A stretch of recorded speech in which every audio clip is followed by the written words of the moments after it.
Welcome to deer aspirant. সবাইকে স্বাগত জানাই আমার চ্যানেলে। আমি রঞ্জিত বর্মন। আজ থেকে আমরা শুরু করব ডব্লিউবিসিএস প্রিলিমিনারি 2024 এর জন্য 25টা করে কোয়েশ্চেন সেট। আজকে হচ্ছে set number, obviously set number 1। আমি শুরু করেছি 20,000 জিকে জিএস ক্লাস টার্গেট করে আরআরবি এনটিপিসি, ভারতবর্ষের সবথেকে কম্পিটিশনের বড় এক্সাম এবং হচ্ছে পশ্চিমবঙ্গের সবথেকে বড় এক্সাম ডব্লিউবিসিএস প্রিলিমিনারি 2024। তো এই দুটোকে টার্গেট করে আমরা সপ্তাহে তিনটে করে হচ্ছে 6টা সেট আনবো। মনে রাখবে তোমরা হচ্ছে প্রত্যেকেই দীর্ঘদিন থেকে প্রিপারেশন করছো এবং হচ্ছে থিওরি ক্লাসে তোমরা যেখান থেকে তোমরা পড়ছোই নিশ্চয়ই, কিন্তু প্র্যাকটিস হচ্ছে না। প্র্যাকটিস কোথা থেকে করবো, কি রকম কোয়েশ্চেন আসে পরীক্ষাতে, তো সেইটা করবার জন্য কিন্তু যত পারো এমসিকিউ প্র্যাকটিস করো। আমি বারবার বলছি যে এমসিকিউ প্র্যাকটিস যত পারো, যেখান থেকে পারো করো। সেই আমার চ্যানেল থেকেই হোক, আদার্স যে কোনো জায়গা থেকেই হোক, সবাই বেস্ট কোয়ালিটি ম্যাটেরিয়াল দিয়ে থাকে। প্রত্যেকের ক্লাস করতে পারো, যত ক্লাস করবে তত বেশি ভালো হবে। তুমি জানো সোজা কোশ্চেন, তাও করো। তার কারণ পরীক্ষার হলে বসে দেখবে ওই যে ই আর বি এর মধ্যে কনফিউশন, দুটো কোশ্চেনের মধ্যে কনফিউশন, ওই যে দুটো অপশনের মধ্যে যে কনফিউশন, এটা কাটবে একমাত্র প্র্যাকটিসের মাধ্যমে। তাই বলছি যত পারো প্র্যাকটিস করো। আরআরবি এনটিপিসি তে 40টা সিবিটি 1 এবং সিবিটি 2 তে 50টা জেনারেল অ্যাওয়ারনেস এর কোশ্চেন আছে। হ্যাঁ, ডব্লিউবিসিএস তো পুরোটাই জেনারেল অ্যাওয়ারনেস এর মধ্যে আছে, 175টা ইংরেজিকে যদি বাদ দিয়ে আমি, ঠিক আছে। চলো, যদি ম্যাথও বাদ দিই তাহলে 150টা কোশ্চেন হচ্ছে পুরোপুরি জেনারেল অ্যাওয়ারনেস এর মধ্যে রয়েছে। তো এই কোশ্চেন গুলো করতে গেলে তোমাকে প্র্যাকটিস সেট করতে হবে। ঠিক সেই জন্য তোমার জন্য আমি 20,000 জিকে জিএস এর প্র্যাকটিস করাবো পুরো পরীক্ষা আস্তে আস্তে এনটিপিসি পর্যন্ত, ঠিক আছে। তো সেই জন্য মনে রাখবে সপ্তাহে 3 দিন, সোমবার, বুধবার এবং শুক্রবার থাকবে হচ্ছে সায়েন্সের ক্লাস, ঠিক আছে, জেনারেল সায়েন্সের। আমরা 6টা সেট অলরেডি আপলোড করে দিয়েছি, যদি না দেখো অবশ্যই দেখে নিও। এবং হচ্ছে আজ থেকে ডব্লিউবিসিএস এবং ডব্লিউবিসিএস এর থাকবে হচ্ছে তোমার মঙ্গলবার, বৃহস্পতিবার এবং শনিবার, ঠিক আছে। আমি রুটিনটা আপলোড করে দেবো আমার কমিউনিটি পোস্টে, তোমরা ওখান থেকে নিয়ে নিও, ঠিক আছে। চলো তাহলে প্রথম প্রশ্ন তোমাদের সামনে আমি বলছি যে 1 নম্বর কোয়েশ্চেন বলছে, যেমন টাইপ হচ্ছে তোমার ডব্লিউবিসিএস এর টাইপ, সেরকমই টাইপস এর কোয়েশ্চেন এনেছি।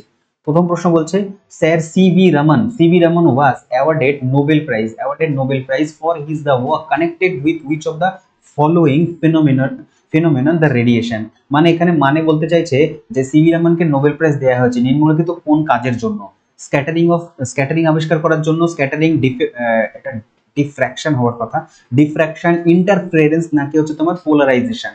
তো উত্তরটা হবে অপশন নাম্বার এ, লাইটের স্ক্যাটারিং তিনি আবিষ্কার করেছিলেন, ঠিক আছে।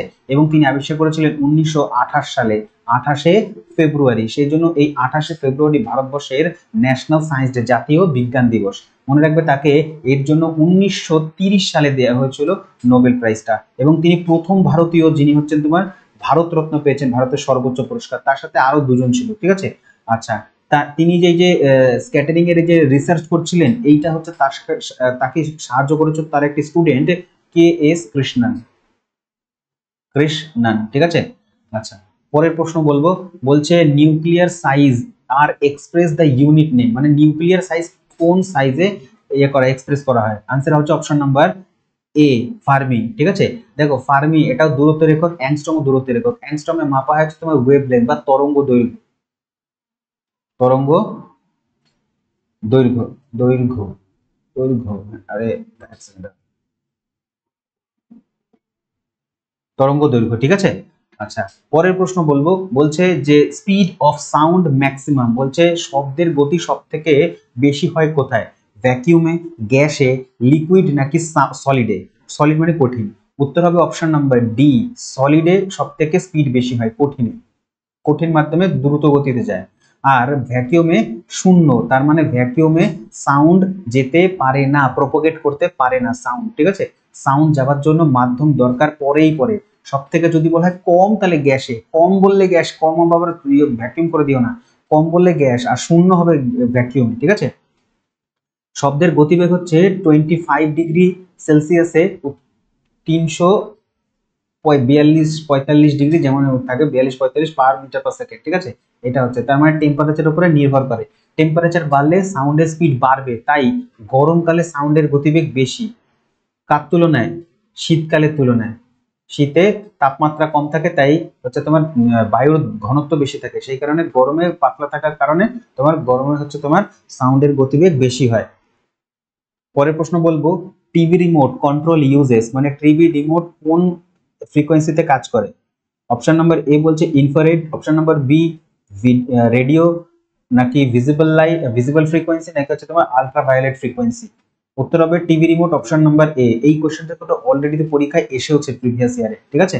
আচ্ছা, এই যে ইনফ্রারেড, এইটা হচ্ছে তোমার সূর্য থেকে যে হিট আসে, তাপ আসে, ওটা কিন্তু ইনফ্রারেডই কিন্তু, ঠিক আছে। আর মনে রাখবে ইনফ্রারেড আবিষ্কার করেছে হার্সেল। হার্সেল বিজ্ঞানী তিনি। আর রেডিও ওয়েভ আবিষ্কার করেছে কে? আবিষ্কার করেছে রেডিও ওয়েভ? মার্কনি, ঠিক আছে।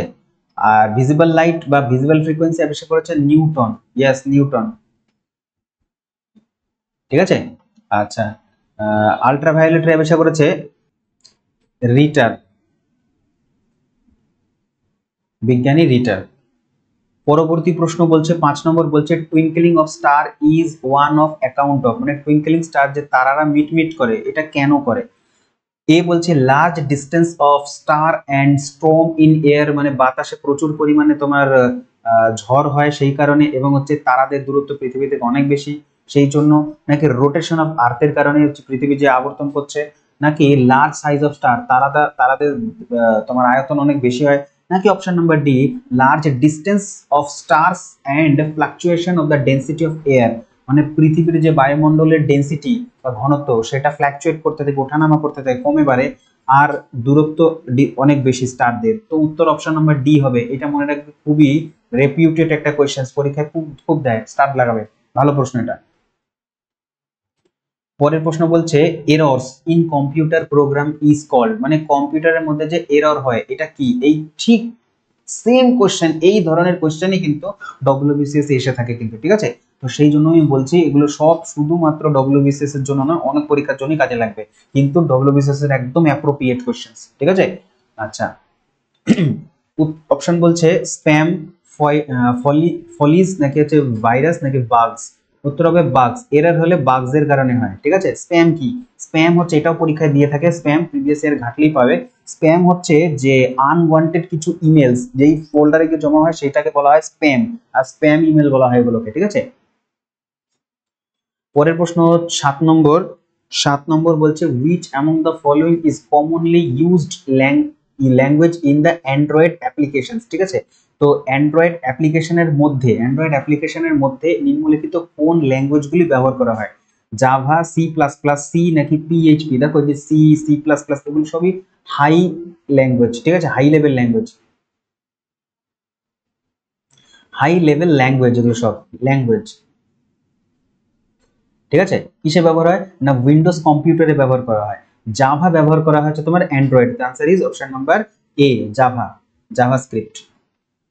পরের প্রশ্ন বলছে 8 নম্বর red is used as the danger signal because, মানে বিপদ সংকেত চিহ্নিত করতে লাল আলো ব্যবহার করা হয়, তার কারণ কি?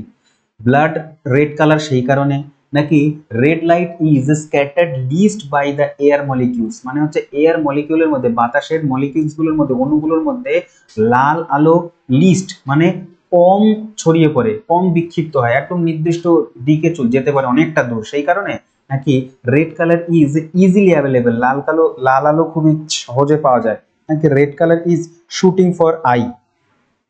উত্তর হবে option number B. Option number B, লাল আলো কি হয়, তার তরঙ্গ দৈর্ঘ্য দীর্ঘ হয়। আমরা জানি 7খানা আলো হয়, আলোর রং হয়, 7খানা রং হয়, 7টা রঙের মধ্যে সব থেকে বেশি যেটা বেঁকে যায় সেটা হচ্ছে বেগুনি। কেন বেগুনি বেঁকে যায়? বেগুনি বেঁকে যায় এই কারণে তার তরঙ্গ দৈর্ঘ্য ক্ষুদ্র হয়, ক্ষুদ্র তরঙ্গ দৈর্ঘ্য, আমি ক্ষুদ্র লিখলাম শুধু, ঠিক আছে, ক্ষুদ্র তরঙ্গ দৈর্ঘ্য। আর সব থেকে কম বেঁকে যেটা, সেটা হচ্ছে তোমার রেড কালার বা লাল আলো। লাল আলো কম বেঁকে, তার কারণ তরঙ্গ দৈর্ঘ্য বেশি, ঠিক আছে, তরঙ্গ দৈর্ঘ্য বেশি সেই কারণে হচ্ছে তরঙ্গ দৈর্ঘ্য কম বেঁকে অনেক দূর থেকে দেখা যায়, এই জন্য উত্তর হয়ে যাবে লাল, ঠিক আছে। আরেকটা বলে রাখি, পরীক্ষায় জিজ্ঞাসা করবে যে আকাশের রং নীল দেখায় কেন? তার কারণ নীল আলো যেটা না, তারও তরঙ্গ দৈর্ঘ্য ছোট, তো আকাশের মধ্যে অনেক ডাস্ট পার্টিকেল এরকম এরকম এরকম ছড়িয়ে ছিটিয়ে থাকে, যখন আসতে চায় নীল আলোটা ছোট ছোট হওয়ার কারণে এদিক ওদিকে ধাক্কা খেয়ে এদিক ওদিকে ছড়িয়ে যায় পুরো, আর আসতে পারে না। আর লাল আলোর সাথে কি হয়, বড় বড় তরঙ্গ দৈর্ঘ্য এবং পাশ কাটিয়ে চলে যায়, পাশ কাটিয়ে চলে যায়, ঠিক আছে, তো জন্য অনেক দূর থেকে দেখা যায়। তো আকাশের রং নীল হওয়ার কারণ হচ্ছে তোমার নীল আলো তরঙ্গ দৈর্ঘ্য ছোট, মানে স্ক্যাটার্ড বেশি। পরের প্রশ্ন বলছে the green house gas that is a product of the contribution fossil fuel, মানে নিম্নলিখিত কোন গ্রিন হাউস গ্যাসটি তোমার বেশি পরিমাণে যদি তুমি জীবাশ্ম জ্বালানি পোড়াও তাহলে এটা পাওয়া যাবে। উত্তর সহজ, কার্বন ডাই অক্সাইড, মিথেন, এটা হচ্ছে তোমার মানে O3 মানে হচ্ছে তোমার ওজনের কথা বলছে, ওজোন, ঠিক আছে। ওজোন হচ্ছে তোমার অক্সিজেনের, অক্সিজেনের কি বলতো, অক্সিজেনের কি বলে এটাকে, আইসো আইসো আইসোট্রোপ, আইসোটোপ বলা হয় অক্সিজেনের আইসোটোপ, ঠিক আছে। আর উত্তরটা হবে option number A, carbon dioxide হচ্ছে সব থেকে ক্ষতিকারক গ্রিন হাউস গ্যাস, যেটা জীবাশ্ম জ্বালানি থেকে পায়, পেট্রোল, ডিজেল, কয়লা এগুলো থেকে। 10 নম্বর হচ্ছে প্লান্ট রিসিভ নিউট্রিয়েন্ট, নিউট্রিয়েন্ট মানে হচ্ছে পুষ্টি দ্রব্য, পুষ্ট হয়ে গেল দেখি, পুষ্টি দ্রব্য।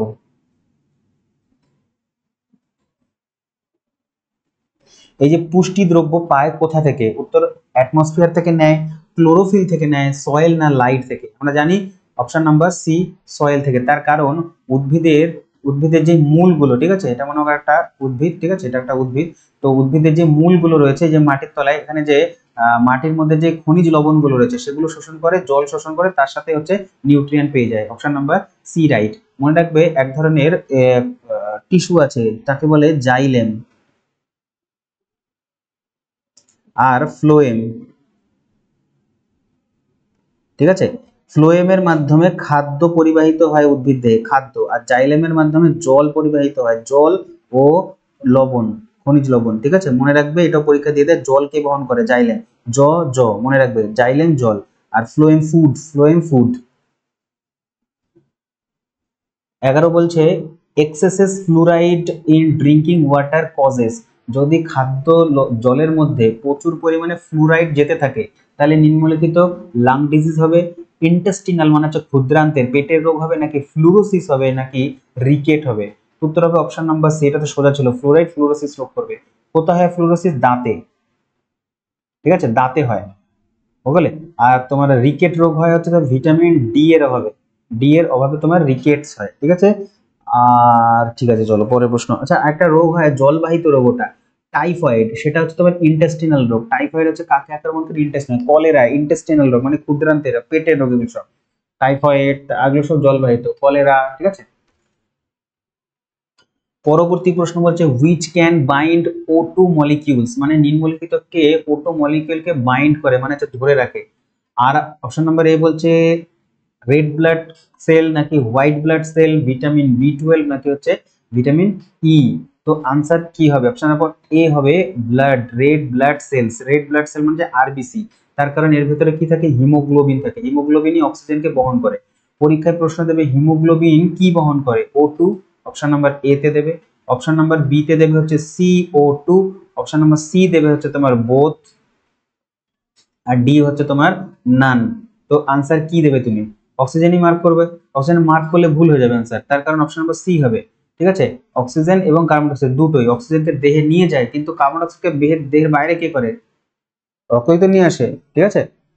আচ্ছা, মনে রাখবে ভিটামিন B12 হচ্ছে সায়ানোকোবালামিন, যার মধ্যে তোমার ধাতু থাকে কোবাল্ট, জিজ্ঞেস করবে তো যে কোন ধাতু থাকে, কোবাল্ট। ভিটামিন ই কে বলা হয় টোকোফেরল, টোকোফেরল, ঠিক আছে। যাই হোক, স্পেলিংটা হবে tocopherol answer.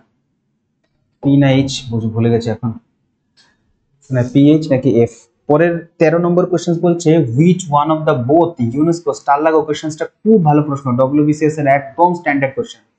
UNESCO world heritage এবং হচ্ছে অলসো রামসার সাইট, ঠিক আছে। নিম্নলিখিত কোনটা রামসার সাইটও বটে, আবার হচ্ছে তোমার ইউনেস্কো হেরিটেজও বটে, সেটা কি চিল্কা, ভিতরকণিকা, সুন্দরবন, নাকি অল অফ দ্য অ্যাবভ। দেখো ইউনেস্কো হেরিটেজ সাইট জানি আমরা কি, যেটা হচ্ছে ঐতিহ্যময় একটি দেশ, সেটা এনভায়রনমেন্টের দিক থেকে হতে পারে, ঐতিহাসিক দিক থেকেও হতে পারে, ঠিক আছে।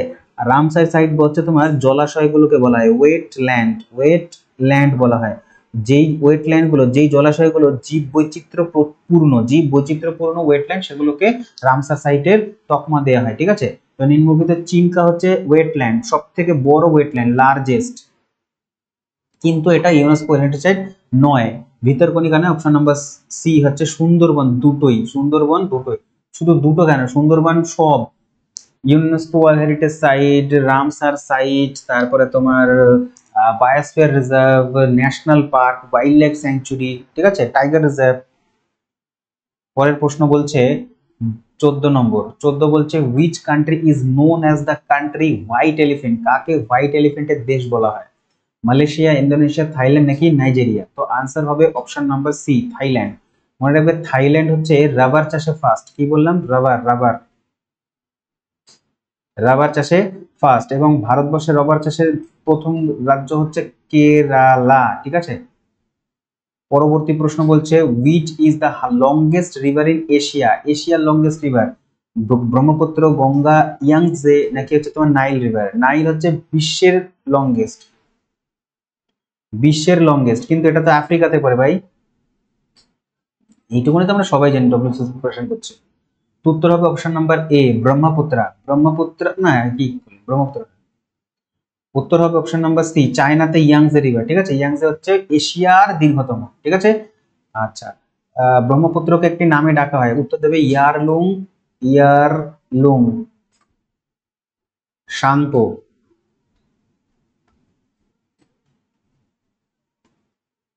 ঠিক আছে, শাংপো, অনলি পিও। তো মনে রাখবে ইয়ারলুং শাংপো বলা হয় আছে তোমার ব্রহ্মপুত্রকে। আরেকটা কথা বলি তোমাদের ভালো করে বলি, ভারতের দীর্ঘতম নদী গঙ্গা, এবং ভারতের সব থেকে বড় অববাহিকা যদি হয় গঙ্গা অববাহিকা, ঠিক আছে, মনে রাখবে। আচ্ছা, দ্বিতীয় দীর্ঘতম, ভারতের দ্বিতীয় দীর্ঘতম, প্রথমটা তো সবাই জানে, দ্বিতীয়টা হচ্ছে গোদাবরী, ভারতের দ্বিতীয়, সেকেন্ড লংগেস্ট, ঠিক আছে। এইগুলো হচ্ছে ডব্লিউবিসিএস এর পেড কোশ্চেন, এগুলো দিয়ে থাকে, ওদের খুব পছন্দের প্রশ্ন, ওই জন্য একটু একটু করে বলছি। 16 নম্বর বলছে স্যাডেল পিক, এই saddle peak highest peak of the Andaman Nicobar island, Andaman Nicobar আইল্যান্ডের সব থেকে উচ্চতম, কিন্তু এটা কোথায়, কোন আইল্যান্ডের মধ্যে পড়ে? আমরা জানি north Andaman, middle Andaman, south Andaman, little Andaman, তারপর হচ্ছে তোমার কার নিকোবর, গ্রেট নিকোবর। তো এইটুকুনি পোর্শন হচ্ছে আন্দামানের পার্ট, এগুলো হচ্ছে তোমার নিকোবরের পার্ট। আন্দামান নিকোবরের মাঝখানে 10 ডিগ্রি রয়েছে, 10 ডিগ্রি চ্যানেল। আর ক্ষুদ্র আন্দামান আর লিটিল আন্দামানের মাঝখানে হচ্ছে ডানকান প্যাসেজ, পরীক্ষায় আসে কিন্তু ডানকান, ঠিক আছে। তো স্যাডেল পিকে মানে পুরো আন্দামান নিকোবরের যে রাজধানী সেটা হচ্ছে তোমার পোর্ট ব্লেয়ার। কোথায় রয়েছে? পোর্ট ব্লেয়ার রয়েছে তোমার সাউথ আন্দামানে, পোর্ট ব্লেয়ার, বর্তমান নাম হচ্ছে বিজয়পুরম, বিজয়াপুরম, বিজয়পুরম, ঠিক আছে। আর স্যাডেল পিক রয়েছে উত্তর নর্থ আন্দামানে রয়েছে তোমার স্যাডেল পিক। কোথায় আছে north Andaman? Option number 4, north Andaman, ঠিক আছে। আচ্ছা বেশ, ব্যারেন আইল্যান্ড এন্ড হচ্ছে তোমার নারকন্ডাম আইল্যান্ড, দুটো আইল্যান্ড রয়েছে, সেটা কোন দিকে পড়ে পরীক্ষা জিজ্ঞেস করবে। এটা পরে হচ্ছে তোমার উত্তর নর্থ ইস্টের দিকে পড়ে। এই নারকন্ডাম এগুলো হচ্ছে তোমার আগ্নেয়গিরি, ঠিক আছে, দুটো হচ্ছে তোমার আগ্নেয়গিরি, ভারতবর্ষের একমাত্র আগ্নেয়গিরি নারকন্ডাম এন্ড ব্যারেন, এখানেই দেখা যায়, বঙ্গোপসাগরে দেখা যায়। পরবর্তী প্রশ্ন বলছে the highest multipurpose dam built, highest multipurpose dam built river Ravi, মানে রিভার রাবির মধ্যে ভাকরানাঙ্গাল আছে নাকি তোমার কাহালগাঁও আছে, রঞ্জিত সাগর আছে নাকি রিহান ড্যাম আছে? ভীষণ ইম্পর্টেন্ট এই ড্যাম থেকে, ডব্লিউবিসিএস কোশ্চেন্স মানে তোমাকে রিভার খুব ভালো করে পড়ে যেতে হবে, ড্যামস থেকে কোশ্চেন আসবেই আসবে, ঠিক আছে। তো বলেছে হাইয়েস্ট মাল্টিপারপোজ ড্যাম যেটা হচ্ছে রাবি নদীতে অবস্থিত, উত্তর হবে ভাকরা হচ্ছে তোমার সুতলেজে পড়ে, শতদ্রুতে, ঠিক আছে। কাহালগাঁও হচ্ছে তোমার বিহারের একটা ক্যানেলের উপরে পড়ে, খালের উপরে, বিহার, এটা স্টেট মনে রাখবে, বিহার, ঠিক আছে। Ranjit Sagar dam, answer option number C, Ranjit Sagar dam, ঠিক আছে। দেখো এখানে না দুটো কথা কন্ট্রাডিকশন হচ্ছে, যেমন হচ্ছে হাইয়েস্ট বলে দিয়েছে, আবার এখানে রিভার বলে দিয়েছে রাবি। তো হাইয়েস্ট ড্যাম হচ্ছে টেহরি, টেহরি ড্যাম, যেটা নেই অপশনে, ঠিক আছে অপশন, আমি এটা রিহানকে টেহরি ভাবছিলাম, রিহান, রিহানকে টেহরি ভাবছি, তো টেহরি, ঠিক আছে অপশন, ঠিক আছে। টেহরি ড্যাম এটা হচ্ছে তোমার উচ্চতম, যেটা ভাগীরথীতে পড়ে, ভাগীরথী রিভারে পড়ে। আর রিহান ড্যাম পড়ে হচ্ছে তোমার রিহান নদীতে, যেটা হচ্ছে সোন নদীর একটি উপনদী, এটা ইউপিতে পড়ে, ইউপি, ওকে। আর রিহান ড্যামের পেছনে একটি রিজার্ভিয়ার রয়েছে, মনে করো এরকম একটা রিজার্ভিয়ার বানানো হয়, নদীর ফ্লো এদিকে থাকে, এইখানে তোমার ড্যাম বানানো হয়, ঠিক আছে। এই যে রিজার্ভিয়ারটা, এটা হচ্ছে সব থেকে বড় রিজার্ভিয়ার হচ্ছে রিহান ড্যাম, ঠিক আছে। তো কৃত্রিম ম্যানমেড তোমার ইয়েও বটে, হ্রদও বটে, ঠিক আছে, ম্যানমেড হ্রদ হচ্ছে এই রিহান ড্যাম। আর এইটা হচ্ছে তোমার বলা হয় গোবিন্দ বল্লভ পন্ত সাগর ড্যাম, ঠিক আছে, সব করে লিখলাম, বুঝে নিও। পরের প্রশ্ন বলছে হাউ মেনি জাজেস are there in the international court of justice, মানে ইন্টারন্যাশনাল কোর্ট অফ জাস্টিস যেটা তোমার দ্য হেগ শহরে রয়েছে হেডকোয়ার্টার, দ্য হেগ শহরে হেডকোয়ার্টার রয়েছে, তার মধ্যে 9, 10, 11, 15 কতজন জাজ থাকে? উত্তর হবে অপশন নাম্বার ডি, 9 জন জাজ থাকে। এই সরি ডাকাচ্ছি 15 আর বলছি 9, যাই হোক কতজন জাজ থাকে? 15 জন জাজ থাকে, 15 জন, 15 জন তো 15 জন, ঠিক আছে। আর 9 হচ্ছে ওদের হচ্ছে মেয়াদ, 9 জন হচ্ছে মেয়াদ, ঠিক আছে। 9 বছর হচ্ছে মেয়াদ, 9 বছর মেয়াদ, আর 15 হচ্ছে জাত সংখ্যা। পরের প্রশ্ন বলছেন 19 নম্বর, who coined the term united nation? United nation এই কথাটা কে নিয়েছিল? তোমাদের অপশন হচ্ছে Franklin Roosevelt, Harry Harry Truman Harry Truman, নাকি উইনস্টন চার্চিল, নাকি জোসেফ স্ট্যালিন? স্ট্যালিন হচ্ছে ইউএসএসআর এর হচ্ছে তোমার প্রেসিডেন্ট, আর সেই সময় হচ্ছে তোমার দ্বিতীয় বিশ্বযুদ্ধে তোমার উইনস্টন চার্চিল ছিলেন হচ্ছে ইউকে মানে ব্রিটেনের প্রাইম মিনিস্টার, আর রুজভেল্ট ছিলেন হচ্ছে তোমার ইউএস এর প্রেসিডেন্ট, ঠিক আছে। তো এই ট্রামটা নিয়েছিল ফ্র্যাঙ্কলিন রুজভেল্ট, ঠিক আছে। আর আর হচ্ছে কি মনে রাখবে এখান থেকে, হ্যাঁ তোমাদের একটা কথা বলে দেখো, ইউনাইটেড নেশন সম্পর্কে পরীক্ষায় বেশ কোশ্চেন আসে, যে কোনো এক্সামই হোক না কেন। তো এটার সম্পর্কে যদি ডিটেলস জানতে চাও তাহলে আই বাটনে দেখো ব্লিঙ্ক করছে, ইউনাইটেড নেশন সম্পর্কে ডিটেলস বলেছে ওখানে, ওই ক্লাসটা তোমরা করতে পারো। 20 নম্বর কোয়েশ্চেন বলছে হেডকোয়ার্টার অফ আইওসি মানে ইন্টারন্যাশনাল অলিম্পিক কমিটি, এই যে ইন্টারন্যাশনাল অলিম্পিক কমিটির হেডকোয়ার্টার কোথায়? লিসবন, লিমা, লস এঞ্জেলস, নাকি লুসান? উত্তর হবে অপশন নাম্বার ডি, লুসান হচ্ছে তোমার সুইজারল্যান্ডে পড়ে। আর আইওসি তৈরি হয়েছিল 1894 সালে, যেটা হচ্ছে অলিম্পিক পড়ায়। প্রথম মডার্ন অলিম্পিক শুরু হয় 1896 সালে, মনে থাকবে কোথায় হয়েছিল না, এটা হচ্ছিল তোমার এথেন্সে, ঠিক আছে। পরের প্রশ্ন বলবো, বলছে যে first Asian games held in, প্রথম এশিয়ান গেমস কোথায় হয়েছিল? হ্যামিল্টন, লন্ডন, দিল্লি, নাকি এথেন্স? এই যে এথেন্স আমি লিখলাম, এখানে হচ্ছে প্রথম 1896 সালে অলিম্পিক হয়, ঠিক আছে, মডার্ন অলিম্পিক। আর ফার্স্ট হয়েছিল তোমার হ্যামিল্টনে, অপশন নাম্বার এ। কত সাল না? 1930, কানাডায় হ্যামিল্টন, ঠিক আছে, হ্যামিল্টন হচ্ছে কানাডাতে। আচ্ছা, দিল্লিতে প্রথম হয়েছিল 1951 সালে এশিয়ান গেমস, হচ্ছে দিল্লিতে প্রথম 1951 সালে। পরের প্রশ্ন বলছে who is the first women climbed on the Mount Everest, প্রথম ব্যক্তি যে মাউন্ট এভারেস্ট উঠেছিল? অরুন্ধতী রয় তো রাইটার, ঠিক আছে। তো অরুন্ধতী রয় রাইটার, তিনি হচ্ছেন ম্যান বুকার, প্রথম ভারতীয় হিসাবে ম্যান বুকার পেয়েছিলেন, ঠিক আছে। কত সালে? 1997 পেয়েছিলেন। কোন বইয়ের জন্য? গড অফ স্মল থিং এর জন্য, ঠিক আছে। আর বাচেন্দ্রী পাল, ঝুমকো তাবেই, নাকি নানাদ? অপশন নাম্বার সি, ঝুমকো তাবেই, ঠিক আছে, তিনি হচ্ছেন প্রথম। আর বাচেন্দ্রী পাল ভারতীয় প্রথম, মহিলাদের মধ্যে কিন্তু। Pandit Birju Maharaj related to which dance form? Pandit Birju Maharaj option number A Kathak ডান্সের সাথে যুক্ত, তার আসল নাম হচ্ছে ব্রিজমোহন মিশ্রা। ভারতনাট্যম তামিলনাড়ু, ঠিক আছে, এটাই হচ্ছে ওল্ডেস্ট এবং প্রথম। ওডিসি কুচিপুড়ি হচ্ছে অন্ধ্রপ্রদেশের একটি গ্রাম আছে কুচিলাপুরম, সেখান থেকে সৃষ্টি হয়েছে। পরের প্রশ্ন বলছে ইন্ডিয়াস লার্জেস্ট শিপইয়ার্ড, ভারতবর্ষের দীর্ঘতম, স্টার লাগাবে এই কোশ্চেনটা, ডব্লিউবিসির জন্য ভালো। লার্জেস্ট শিপইয়ার্ড মানে হচ্ছে জাহাজ নির্মাণ কেন্দ্র, কোথায় রয়েছে? বিশাখাপত্তনম, মুম্বাই, নাকি কোচি, না মার্মাগাঁও? অপশন নাম্বার সি, কোচি হচ্ছে তোমার কেরালাতে অবস্থিত, ভারতবর্ষের দীর্ঘতম, ওকে। আর প্রথম যদি বলি একদম ফার্স্ট তৈরি হয়েছিল শিপইয়ার্ড কোনটা, সেটা হচ্ছে তোমার কলকাতাতে, ওকে, যেটাকে আমরা বলছি কি বলছি কলকাতাটা, আরে গার্ডেন রিচ শিপইয়ার্ড, ঠিক আছে, গার্ডেন রিচ। আর মার্মাগাঁও গোয়া। পরের প্রশ্ন এবং শেষ প্রশ্ন বলছে recently was in new Sabarimala, recently was in news, আচ্ছা, রিসেন্টলি ওয়াজ ইন নিউজে ছিল যে শবরীমালা টেম্পল খুব খবরে ছিল, এটি কোথায় অবস্থিত?